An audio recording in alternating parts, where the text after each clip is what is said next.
All right, welcome back. Hopefully you watched the last video, you know where I'm at. The gearbox, tower, substructure, whatever is assembled.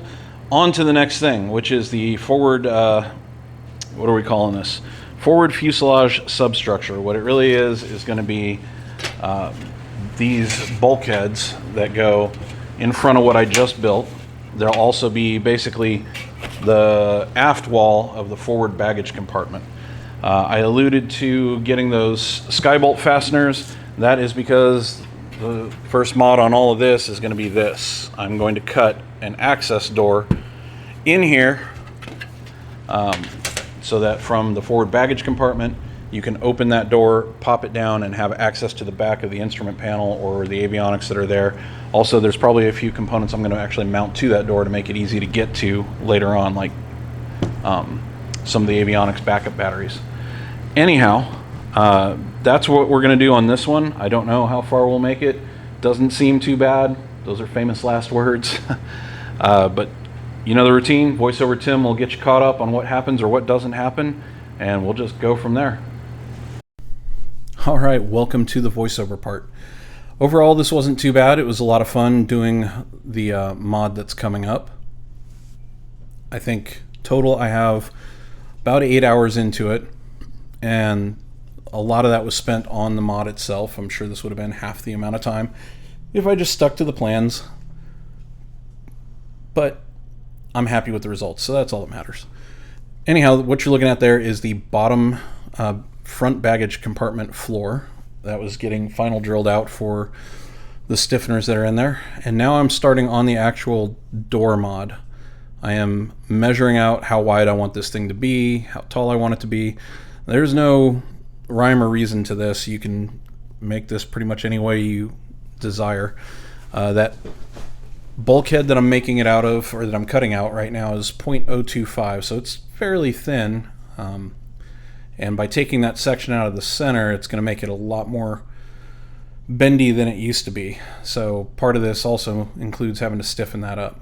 But for my purposes, I chose to go just, I think, about an inch outside of those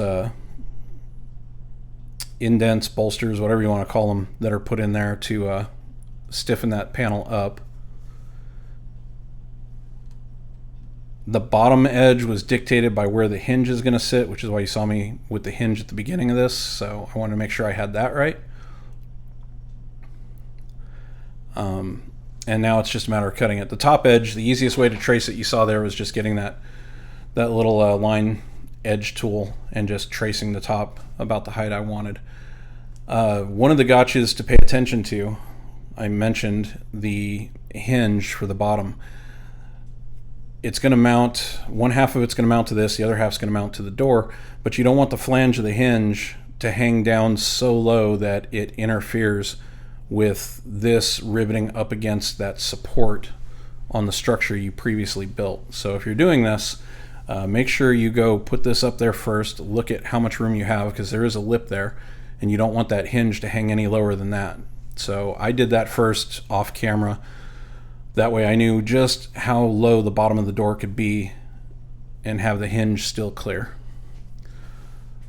Dremel was the go-to tool for cutting that out. It took a little while, just had to be slow and patient with it and hope that I didn't mess it up. And just take a file and round out the corners, because you do not want sharp edges on the corners of that cut. It can just lead to flexing and cracking later on. Just using the roll-lock tool now to clean the rest of the edges up. Did a pretty good job of just smoothing it down, and then I've got a small 3M wheel that I went around the edges with, and then the deburring tool. Absolutely do not want any part of this sharp, considering my arm is going to be sticking through there once in a while, and I don't want anything cut. So there it is, installed, well, sort of, mocked up and clecoed into place. The hinge is going to mount on the back side of it, but the extruded part of the hinge is going to stick out the front. So there will be a gap where you can see the hinge pin from the front. And did that intentionally. That way most of the hinge is hidden and the door swings easily, but the pin is still exposed to the front, so I can easily remove the hinge pin and put it back in if I need to. So now the big surprise for this one.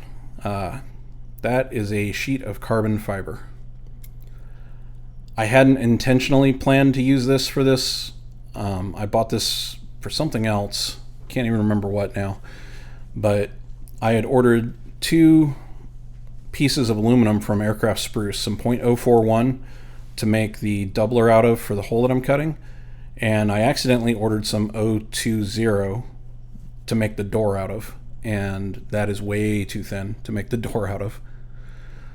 So I decided, what the heck, I had this carbon fiber, I might as well use it. I have never worked with carbon fiber before. I'm not prepared to lay it up yet, so I don't mind having a pre-made piece. This thing was pretty good quality. And it cut really easily. I was a little scared because of the dust, and it definitely makes some very fine dust. Protect your lungs with this one for sure. Wear a mask. But the Dremel made short work of cutting it. I used the plug of the door that I cut out to give me the rough shape and just expanded it on all sides so it overlaps the opening by about 1 inch. Now the other consideration with carbon fiber is it does not play nicely with aluminum.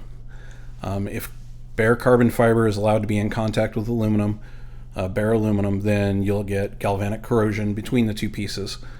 I don't want that, so I'm going to have to come up with a way to mount that hinge half to this thing and protect the backside of this entire piece so that I don't have any interaction between the aluminum and the carbon fiber. And we'll get to that here in just a minute. So there's the piece of 041 that I ordered from Spruce. Now I'm just tracing out and marking where I need to cut this so that I can make the doubler. And the doubler is just going to go around both sides and the top of that opening I cut out. The bottom is going to be where the flange of that cross brace mates to this thing, as well as the hinge. So overall, I think it ended up stronger than it actually was to begin with.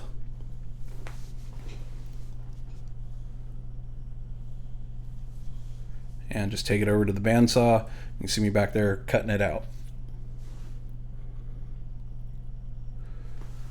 So now I just got to clean up the edges, which I'm doing at the 3M wheel. And then we try it, make sure that it lines up. The final fit I did with a deburring wheel with it riveted in place so that both edges perfectly match up to each other. Now you'll notice there's a little nub that kind of sticks out of the top there. That is for the cross brace. It's another gotcha. It's for the cross brace that goes from that bulkhead to the, is it to the firewall? I think, yeah, to the firewall. And that support gives you a mounting point for the hinge for the baggage door later on. So you need to remember that that's going to be there so you don't block it with this door. So I went sufficiently around it so that it had strength and support still. Same thing with the doubler. And then later on, you'll see I'll make a notch in the door to clear it. All right, back to just regular parts prep. Dimple holes, get stuff ready for nut plates, and then I'm going to go through and get everything scuffed up and cleaned up for priming and painting.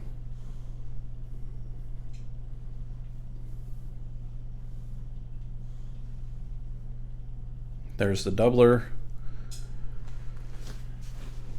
And the panel in question. And just like my other primed and painted parts, he's got 2 coats of the self-etch primer and then 2 coats of the Rust-Oleum. For the baggage compartment, again, going with the light gray, just because the baggage and enclosed spaces, I wanted to keep it light and kind of open. All right, carbon fiber. I'm just scuffing up the surface there. Wasn't really sanding. Still probably should have had a mask on, but I promise it was going very, very slow and just scuffing it, so I had a mechanical bond for what's coming next. And then I used some acetone to clean it. What I've decided to do is I'm going to bond some fiberglass, you see it sitting there, to the bottom edge, well beyond what the hinge is going to cover. Then I'm going to put the hinge on it. I've drilled 1/4-inch holes periodically in that hinge half, and I'm going to use some more resin and flux to act kind of as resin rivets between the door and the hinge, and then I'm going to go over the top of it with a little bit more and completely kind of seal it in. So the hinge is bonded to the door, but no part of the hinge is in contact with any part of the carbon fiber. So there's the strip all wetted out. And for anybody curious about it, that stuff, that lightweight fiberglass, once you wet it out, it disappears completely. Like, had I not put anything over it and just let that resin dry, you would never see the weave or know that it was even there. So if you kind of wanted to retain a carbon fiber look without having the carbon fiber actually exposed, that would probably work. Lots of fidgeting around to try and get this thing set just right. And now I'm just buttering on the rest of the flux and resin mix and putting a little fillet on the back side of it.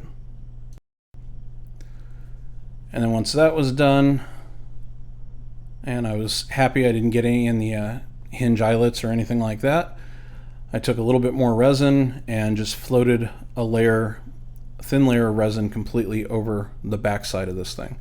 Again, trying to seal in the carbon fiber so that any part of this that's touching the bulkhead, which is also painted, doesn't cause any issues. That leveled out pretty good. I did have to hit it with just a little bit of body filler to fill in a couple of ridges and smooth it out, and then I shot it with some of this sandable fillable primer. And now I am marking out and drilling for where those skybolt fasteners that I got from Fairings, etc.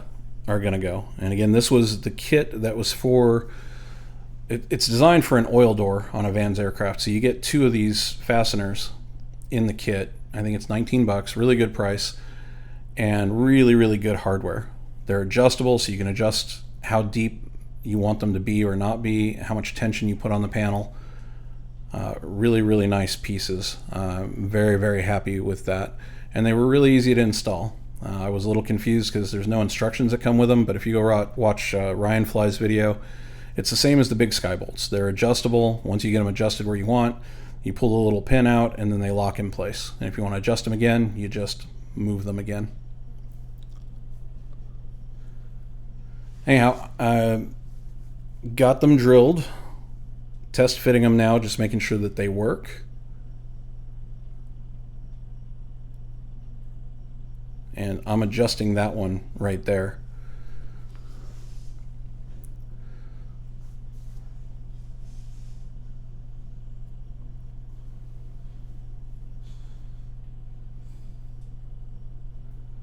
All right, so after paint, there's the bulkhead. There's the back side of the carbon fiber door. So after I was done with it, there's the front side and another one on the front side. That black you saw on the back, after I was done with it, I scuffed up the primer and then I shot it with some black Cerakote.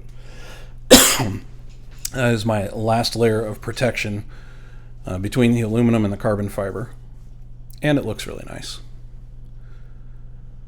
So now I need to cut out that notch where the brace is going to go. I figured the easiest way to do it was to transfer the holes right into the door, cleco the brace in place, and then I can trace around where I want to cut out. You see me pausing. I'm actually on the phone with Vans right now. They owe me some back-ordered parts, and they sent me a package in the mail with a rear seat rudder kit that I already have. I was only missing 2 pieces out of mine, and they sent me an entire kit. So I called them to ask what the deal was, and the kit they did send me only had one of the 2 pieces in it as well. So first they told me to keep one of the 2 I needed, they'd send me the other one, then they said they wanted the whole kit back, including the piece I need, and then they'll send me 2. So now I'm just waiting to hear back from them again to get shipping info so I can send them this kit back. I have no idea what's going on. That's the first I've even heard from them since I sent them my inventory list and what I was missing and everything else. So hopefully they get it straight here soon. Either way, the notch is cut. Just trimming it out now, and then I'm going to hit it with the files, clean up the edges, and round out the corners.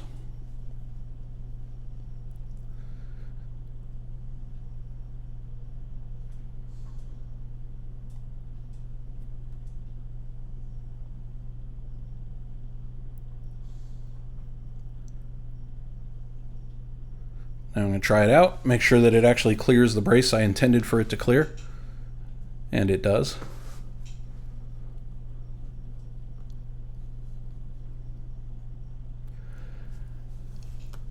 Alright, so now that I'm done with all the cutting and trimming, mixed up just a little bit more resin, and I'm going around the holes I drilled as well as the edges I just freshly cut to seal up any of the exposed carbon fiber and kind of resin it back in. The excess you see on the top, I could have probably let it dry there and it would have been fine, but I let it sit for just a little bit and I wiped the excess off the top, and that way it's just inside the holes sealing up the cut edges. Now it's time to permanently install the Skybolt fasteners. These are a little tricky. They give you a template with the kit so you can drill out where the rivet holes need to be, and that's really nice. But what's tricky about riveting them is the body of the Skybolt fastener is really fat and really close to where the rivets are. In fact, it's so close I had to pull the retainer pins out so this little spring lock cinched in around it so I had enough clearance to get the squeezer on it. Bent the end of the hinge pin, cut it to length. I also put a small piece of heat shrink over the bent end just to clean it up. I haven't decided if I need a retainer for it. I don't think I do. If it looks like I do, it'll be easy enough to just stick a nut plate back there and some sort of a retainer. Now I'm just riveting on the hinge. Except I've got a problem. You see I just drilled out those two rivets? When I dimpled that, or machine countersunk that hinge half, I did it on the wrong side. So my rivets were not going to set correctly. Thankfully, I have a lot of hinge material left over from when I bought all that stuff for the wingtips. So live and learn. I went and grabbed another short scrap piece I had and cut it to fit. And now I'm just using this thing as a template to drill it back out. Probably cost me an extra, I don't know, 30 minutes worth of work.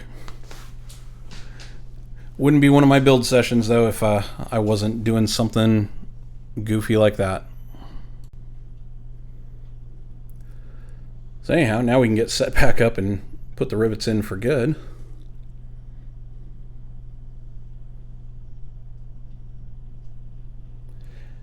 And I'm still using that wall-safe Scotch tape over the painted surfaces when I'm squeezing these rivets just to keep from marring it up. It seems to be doing a really good job.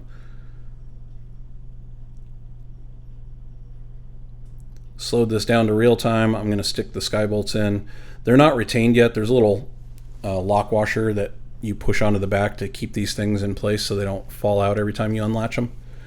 I think there's a special tool for putting them on. I tried pushing them on by hand and it's a no-go, so I'll have to find out if there's actually a tool for it or if I'm just being a little too soft with it and need to try a little harder.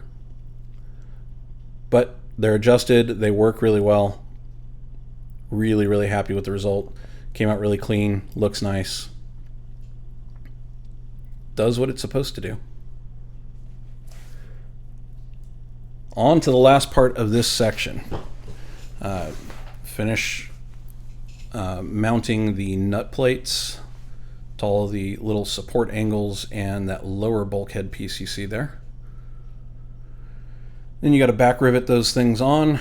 The floor is still bare aluminum right now, and that's intentional. So is the side baggage piece. I've got some more Cerakote showing up tomorrow, so once that gets here, those are going to get Cerakoted. And the rest of this just gets Clecoed together for right now, because I think they have you pull that top bulkhead off again when you're doing skin later on. But there you can see the baggage floor in place, and the baggage compartment kind of drops down into that lower area as well. But the point to putting that on is it's time to attach the firewall. So first you got to get this thing in place. Cleco it to the baggage floor, which helps hold part of it, and then to the actual subfloor, so that I can final drill all of the -30 holes on the bottom side. I figured the easiest way to do this was to put a piece of wood under there to help support the firewall, and then flip this thing onto its front so that I can drill these. I probably should have riveted it this way too, but I actually stand it back up for that.